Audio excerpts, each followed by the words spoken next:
cek. Itu bukan kesalahan sih. Kita lanjut Oke. rekaman. Kalau misalnya kamu udah ngerasa pengen off cam juga nggak apa-apa kok. Ya nggak apa. Oh, nggak apa-apa, oke. Kita lanjut ya. Kita ulang aja pertanyaan tadi. Apa yang biasanya Iya, kamu, iya. oke, apa yang biasanya kamu lakukan untuk menangani kondisi mental kamu yang sedang tidak baik? Untuk menangani tadi tadi kayak ya paling ya tadi sih kayak jalan-jalan sama teman gitu sih biasanya. Atau mungkin bisa juga main game atau nggak ngobrol sama teman-teman. Mm-mm. Bisa juga atau paling biasanya kalau lagi down-down gitu lagi pengen sendiri-sendiri ya sih kadang sih. Iya bener sih. Tapi kamu Hmm. punya gini nggak sih kayak trust issue kayak cerita nggak ya, cerita nggak ya, kayak gitu. Oh, pernah lah pasti gitu Mm-mm, sih. pernah. Berarti, tapi kadang kamu cerita atau kadang nggak gitu ya? Iya, kadang cerita kadang enggak. Tapi aku juga punya temen yang benar-benar deket sih. Jadi Iya. emang bisa ceritain semua lah ke dia gitu. Oke oke. Yang penting aman ya. Kalau selanjutnya, apa saja kendala yang kamu alami dalam mengatasi masalah kesehatan mental yang kamu alami? Masalah ya yang bisa dialami Iya. ya. Dalam mengatasi itu ada masalah nggak sih? Hmm, biasa paling struggle sih. Struggle kayak buat nyelesain masalahnya itu. Apalagi selain dari tugas-tugas dan lain-lain itu, kadang juga ada Hmm? masalah kayak, kebetulan aku kayak terhubung sama organisasi di sekolah, kayak Iya. OSIS. Ah. Nah, itu apalagi akhir-akhir ini lagi banyak banget acara, itu juga susah sih. Oh, Soalnya kan iya.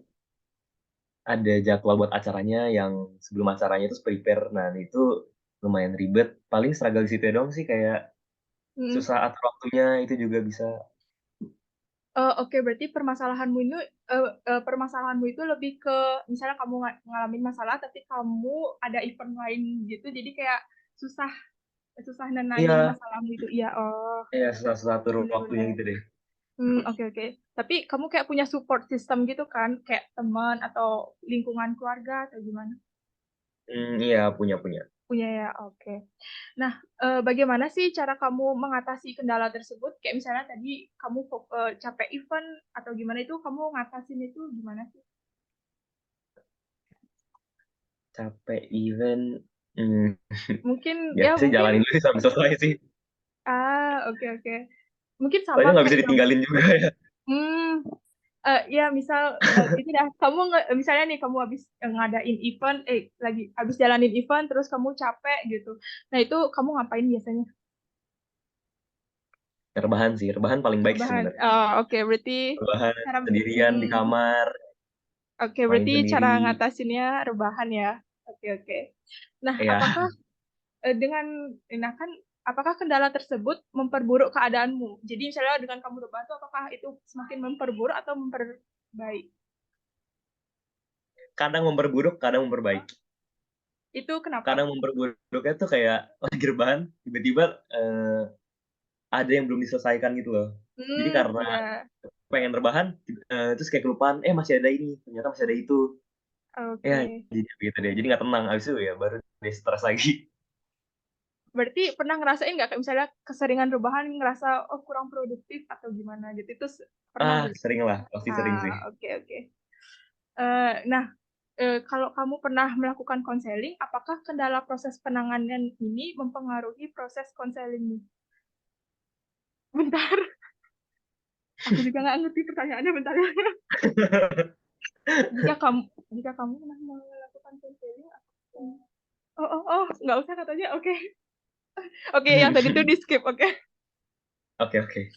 oke. Eh, bentar ya, bentar. Hanif, Ya, terus nggak gimana apa. Hanif? Yang bagian itu nggak usah. Berarti Sama yang bawahnya. bawahnya juga. Yang dua soal atas itu nggak usah. Berarti aku lanjut ke sub objektif 3. Yang terakhir, yang terakhir. Oh, yang terakhir. Oke. Aduh, maaf, maaf. Terima Nggak kasih, Hanif. apa-apa, santai-santai. Oke. Tapi bentar. Oh.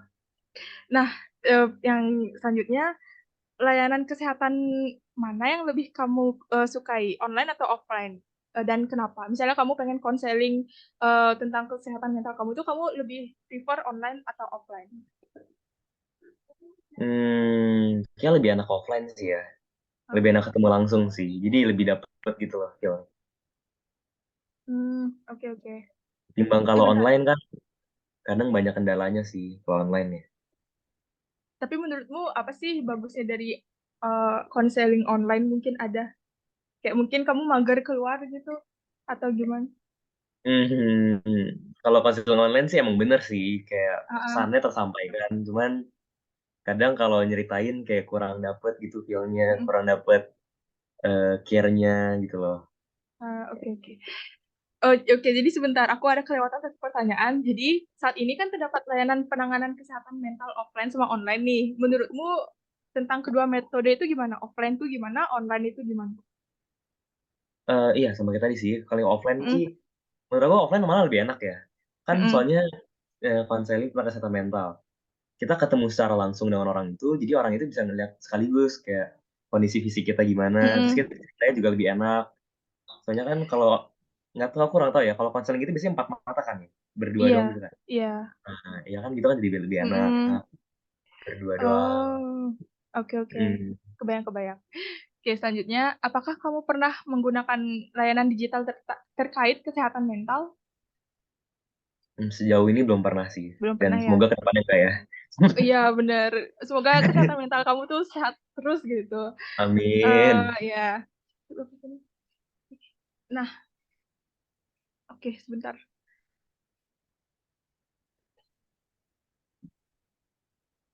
Hanif, gimana ini selanjutnya? Soalnya pertanyaannya kayak gini. Bentar. Yang ketiga.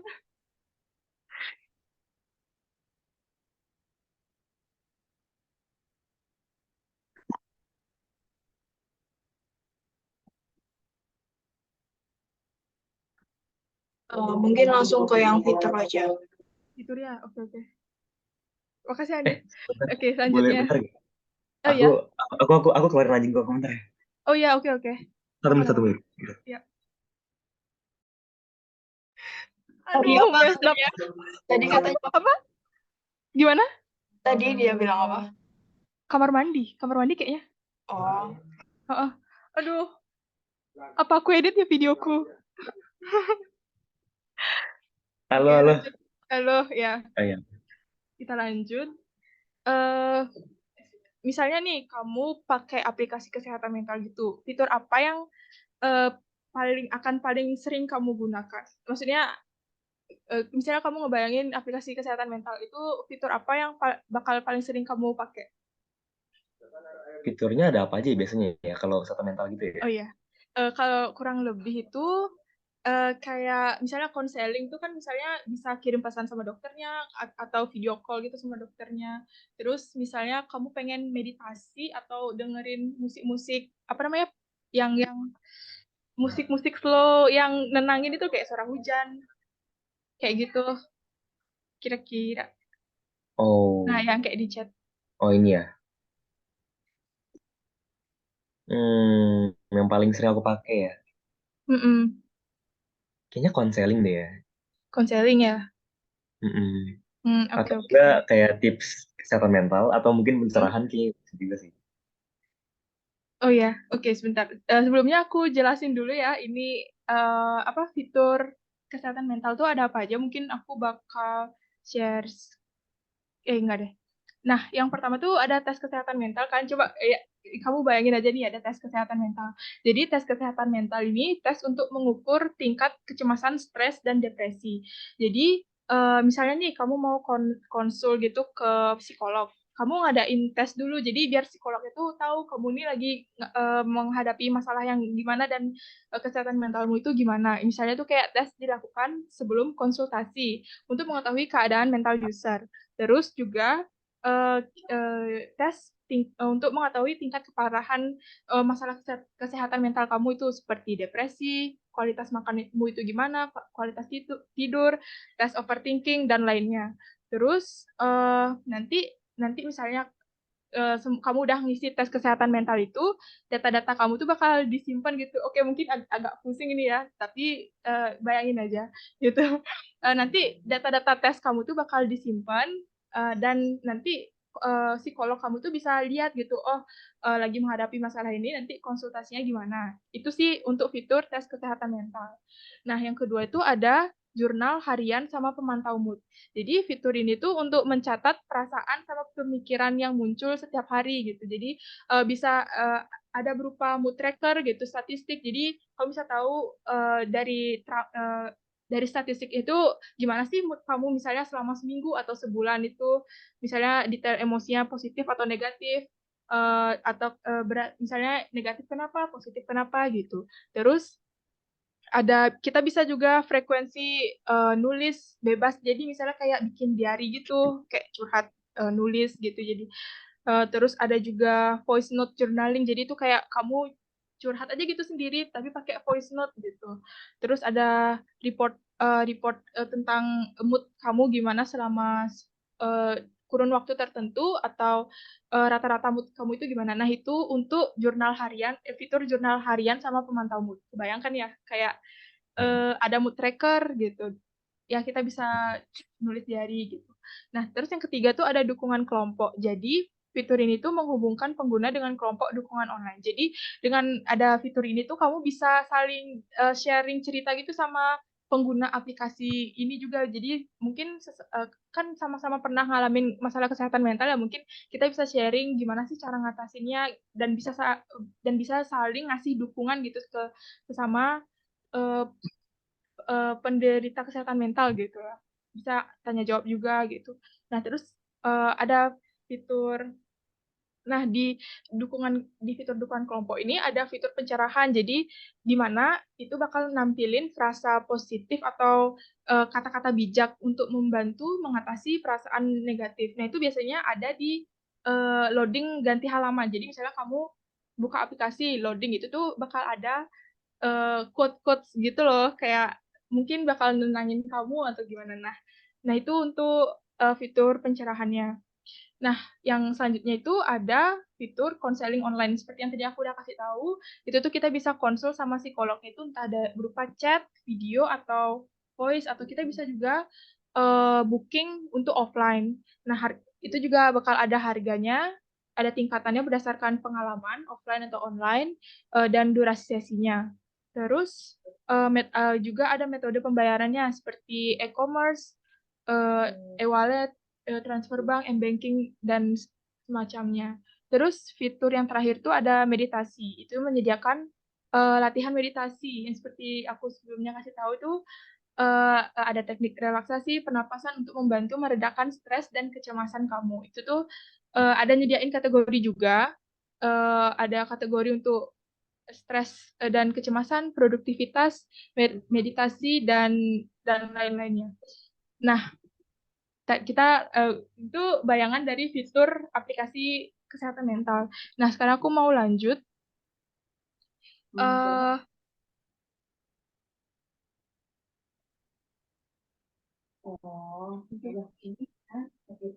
ada suara ya. Bentar loh, Hanif, ini nomor 6 perlu nggak sih?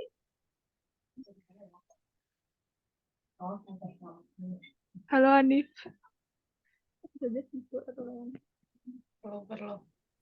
Perlu ya?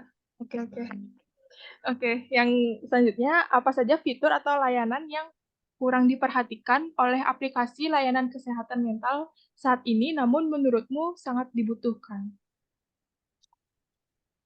Mungkin ini sih sekiranya aplikasi yang paling kamu butuhkan saat ini, kan kamu kan belum pernah menggunakan aplikasi kesehatan mental ya. Mungkin sekiranya yang kamu harapin dari fitur aplikasi di aplikasi itu. Ya, kayak gitu. Fiturnya Makasih, Adi. ya. Tadi apa fitur yang dibutuhin ya? Kira-kira kebutuhin juga ya? Iya. Contoh yang tadi di kayak tes kesehatan mental atau jurnal atau dukungan kelompok atau konseling, meditasi, tips kesehatan mental gitu. Kayaknya lebih ke dukungan kelompok ya, atau Ya. konseling. Soalnya kalau di kesehatan mental gitu pasti butuh teman cerita gitu sih. Bener-bener. Mungkin bisa Jadi kayak lebih lagi pengen. tukar cerita gitu ya. Ya, Oke. Nah, bagaimana pendapatmu terkait fitur-fitur eh, berikut berikut ini jika diterapkan di aplikasi layanan kesehatan mental? Akankah ini membantu dan akankah kamu menggunakannya? Jadi, pendapatmu yang pertama tuh ada fitur tes kesehatan mental. Menurutmu itu tuh membantu nggak atau akan kamu gunain nggak? Misalnya ada kesehatan mental tuh, tes kesehatan mental. mungkin aku bakal gunain sih sewaktu-waktu. Jadi kalau misalnya lagi stres atau apa-apa, pasti ya takut kenapa-napa gitu kan sama mental aku sendiri. Jadi ya mungkin Mm-mm. sekali-sekali bakal aku coba mungkin kalau aku pakai. Oke. Oke, oke. Mm. Selanjutnya ada jurnal harian dan pemantau mood. Jadi yang aku jelasin tadi itu kamu bisa nge-track mood kamu misalnya dalam seminggu tuh hari Senin gimana mood kamu, hari Selasa gitu. Nah itu menurut kamu berguna atau enggak? Bakal membantu enggak? Bakal membantu sih pastinya sih. Hmm. Apalagi kan zaman-zaman sekarang banyak banget orang yang katanya budian atau lagi Iya. mood swing kayak gitu. Itu menurut aku perlu banget karena Mm-mm. ya itu dengan mood itu tuh bisa ganggu kayak sehari-hari kita gitu loh. Oke, oke. Nah, Mm-mm. eh, kalau yang tadi fitur dukungan kelompok itu kamu setuju berarti ya untuk bakal membantu banget. Iya, setuju. Oke. Kalau fitur konseling menurut kamu gimana? Fitur konseling sebenarnya juga setuju sih sama kayak dukungan kelompok, cuma Hmm. bedanya kan ini cuma berdua sama konselornya ya, berarti ya. Mm, Nah sama ya yang itu lebih ahli gitu ya. ya lebih mengerti tentang yang beginian lah, Mm-mm. Oke, berguna oke. sih. Hmm. Ya. Kalau untuk fitur meditasi sama relaksasi, menurut kamu gimana? Aku kurang tahu ya, belum Ya, tahu manfaatnya sih lebih tepatnya sih. ya. Soalnya kan belum pernah cobain, jadi kayak nggak tahu efek dan manfaatnya ke aku tuh bakal Mm-mm. gimana. Jadi kayak kurang tertarik sih untuk sekarang sih. Oke, oke. Tapi kamu pernah nggak sih dengerin musik yang kayak nenangin diri gitu? Oh Kayak pernah misalnya sih, suara, ah, ya sering oke. sering sering.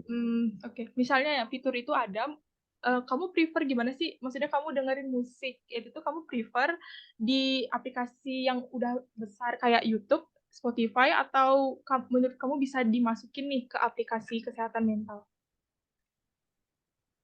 Boleh sih kalau mau dimasukin, tapi ya Mm-mm. biasanya kalau begini ya paling dari YouTube sih atau nggak dari Spotify gitu. Oke, oke, oke. Mm-mm. Sama biasanya kan aplikasi itu nyediain tuh tips-tips kesehatan mental, berita-berita apapun deh yang berhubungan dengan kesehatan mental. Menurutmu itu membantu nggak? Membantu dong pastinya. Mm-mm. Kayak kasih informasi ke kita kita gitu loh tentang kesehatan mental di luar sana dan juga Mm-mm. mana tahu ada yang sama dengan yang kita alami, itu lumayan membantu sih. Oke, oke. Mm. Kalau menurutmu fitur yang tadi yang aku bilang di misalnya di loading screen nih ada quotes tentang eh, apa sih? Ya pokoknya yang quotes bisa ningkatin semangat kamu gitu lah. Menurut kamu itu penting nggak sih? Membantu nggak? Penting, lumayan sih lumayan membantu kalau ya mata lagi nunggu lagi screen lagi baca-baca, ketemu yang pas sama kita, iya. Iya, iya, oke. Mungkin di Mm. screenshot update di sosmed gitu kali. Iya, Oke. Nah, lanjut. Bagaimana pendapatmu tentang layanan kesehatan mental daring yang berbayar? yang berbayar ya. Mm-mm. Eh, Sebenarnya worth it aja sih, soalnya kan Mm-mm. demi kesehatan mental kita juga, jadi ya untuk membayar nggak masalah sih aku. Nggak masalah, oke. Ya, Apa yang kamu harapkan dari pembelian layanan ini dan paket pembelian seperti apa yang menurutmu ramah pengguna? Dengan kamu membayar tuh apa sih yang kamu harapin gitu? pastinya harapinnya yang banyak sih, soalnya kan kita udah bayar nih, jadi kita pasti Ya. harap ya kesehatan mental kita jadi lebih baik lah ke depannya. Mm-mm. Kayak berharap banget sih kalau misalnya kayak dapat ngobrol-ngobrol di tempat ini, Mm-mm. saling sharing-sharing Hmm, kita, oke, yang oke. pastinya dapat membantu gitu lah. Iya. Nah, dan terus paket pembelian seperti apa yang menurutmu ramah di kantong pengguna gitu? Jadi kayak misalnya, apakah dengan sekali konsul kita bayar atau mungkin dengan bayar per bulan gitu? Jadi kita bisa bayar per bulan, terus kita bisa konsul selama sebulan itu. Menurut kamu gimana? Kayaknya lebih ke pas konsul sih bayarnya. Soalnya Pas kan kita kan konsul. nggak tahu ya dalam sebulan itu kita ada berapa kali mengalami kejadian kayak Hmm, gini. Jadi takutnya iya iya malah benar. malah jadi buang-buang duit Boros. gitu. Iya. Oke. Oke, oke. Nah, jika kamu pernah menggunakan aplikasi layanan kesehatan mental, apakah ada kritik dan saran yang bisa kamu berikan terkait aplikasi? Oh iya, kamu nggak pernah ya? Oke, jadi diskusi. Iya belum pernah. Oh iya, iya. Oke.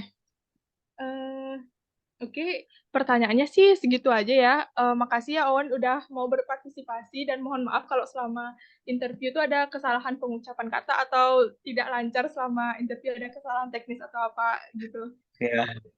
Ya. Ya. Nah, karena bakal dapat insentif nanti aku bakal minta informasinya itu lewat chat ya.